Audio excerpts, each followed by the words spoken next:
আজকে নীলরঙী বিদ্যা মন্দিরে আমাদের কন্যাশ্রী নোডাল টিচারের উদ্যোগে বিশেষ করে অবশ্যই সরকারি একটা নির্দেশ রয়েছে। সেই নির্দেশে কন্যাশ্রী ক্লাবের কিছু অ্যাক্টিভিটি, তার সাথে দেশের মধ্যে হিন্দি ভাষা দিবস। তো কন্যাশ্রী সাধারণত ভারতবর্ষের যে আর্থিক অবস্থা, তাতে আমাদের যেটা প্রবণতা, মেয়েরা একটু কম পড়াশোনা করুক এবং ছেলে হলে তাকে ভালো মতো পড়াতে হবে এবং ভালো স্কুলে পড়াতে হবে, এই মানসিকতা। এই যে মানসিকতা, একটা শুধু গার্জেন যে হয়েছে তার বলবো না, এটা ভারতবর্ষের একটা চরিত্র। আমরা পশ্চিমবঙ্গে যতটা অগ্রগতি আছে শিক্ষায়, পশ্চিমবঙ্গের বাইরে অন্যান্য স্টেট যদি দেখি, এই নারী শিক্ষার ক্ষেত্রে কিন্তু যথেষ্ট একটা সমস্যা আছে। পশ্চিমবঙ্গে যাতে আরো উন্নত হয়, সেই উদ্দেশ্যে পশ্চিমবঙ্গে উৎসাহ প্রদানের জন্য শিক্ষার তো অগ্রগতির জন্য বিভিন্ন রকম পদ্ধতি অবলম্বন করা হয়। যখন দেখা গেল মেয়েরা খুব অল্প বয়সেই পড়াশোনা গার্জেনদের পক্ষ থেকে প্রায় ছেড়ে দেওয়া হচ্ছে এবং সুযোগ পেলে মেয়েকে বিয়ে দিয়ে দেওয়া হচ্ছে।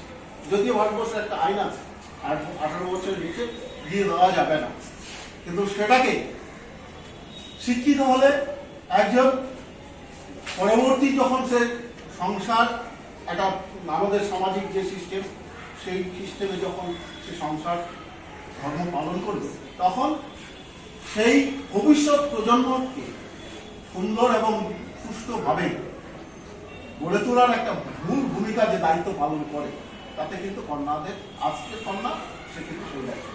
যাই হোক, এই কন্যাশ্রী এটা মূলত পশ্চিমবঙ্গের মেয়েদের পড়াশোনাটাকে এগিয়ে নেওয়ার জন্য কিন্তু সবচেয়ে বড় প্রকল্প, যেটা প্রায় বিশ্বে ইউনেস্কো দ্বারা একটা মানে ভারতবর্ষের প্রথম এরকম একটা পুরস্কার এসছে। সেটা আমাদের কাছে অবশ্যই বিশেষ করে পশ্চিমবঙ্গের বাসী হিসেবে আমাদের কাছে গর্ব। এখানে এই যে কন্যাশ্রী শুধু টাকাটা পাচ্ছে এটা উদ্দেশ্য না, কন্যাশ্রীর টাকাটা একটা হচ্ছে মাধ্যম, যে অ্যাকচুয়ালি হচ্ছে আমরা কোথাও যদি পৌঁছাতে চাই, সবসময় তো পায়ে হেঁটে যেতে পারি না, সেই জন্য আমাদের কোনো না কিছু কিছু একটা অবলম্বন নিতে হয়।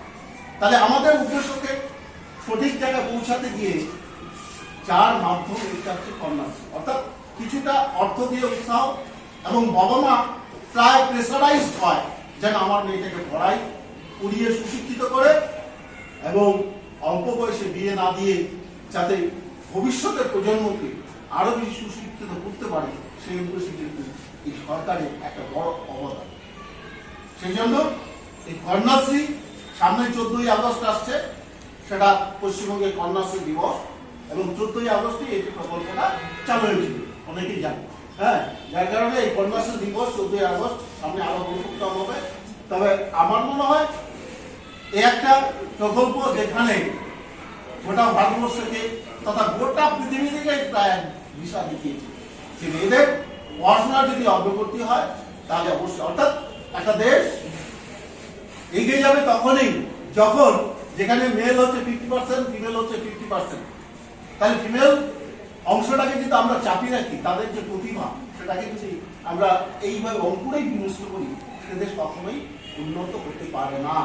আমাদের শরীরের শক্তি সমর্থ থাকলে প্রতিটা অঙ্গকে সচল রাখতে হবে এবং শক্তিশালী রাখতে হবে।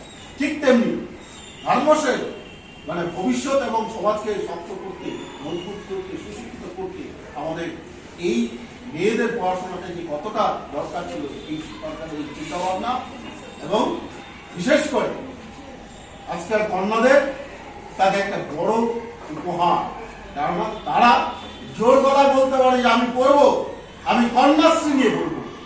এইটাই কিন্তু সবচেয়ে বড় উপহার, সবচেয়ে বড় সাহস। মা বাবা হয়তো বলতে পারে যে না করতে হবে না, কিন্তু কন্যাশ্রী আছে, আমি স্কুল যাবো, আমি স্কুল করবো। আগামী প্রজন্মকে আরো সুন্দর এবং সুস্থ সুগঠিত ভাবে গড়ে তোলার ক্ষেত্রে দেশ গঠনের একটা বড় ভূমিকা এই কন্যাদের, অর্থাৎ সৃষ্টির যে একটা মানে জাগতিক রহস্য, এই রহস্যের সেই সৃষ্টির রহস্যটাকে আরো সুন্দর এবং আরো মজবুত করতে কন্যাশ্রীর ভূমিকা কিন্তু সবচেয়ে বড় একটা বড় ভূমিকা। এবং আশা করি এই প্রকল্পের ফলে যেটা হয়েছে, পশ্চিমবঙ্গের শিক্ষায় একটা বড় বিপ্লব এসছে এবং আগামী দিনে এই প্রকল্প আরো ভালোভাবে চলবে, আরো ভালোভাবে কিছু উপহার অবশ্যই আসবে এই আশায় করে আজকে সবার সামনে এটুকু বলে আমি শেষ করি। ধন্যবাদ।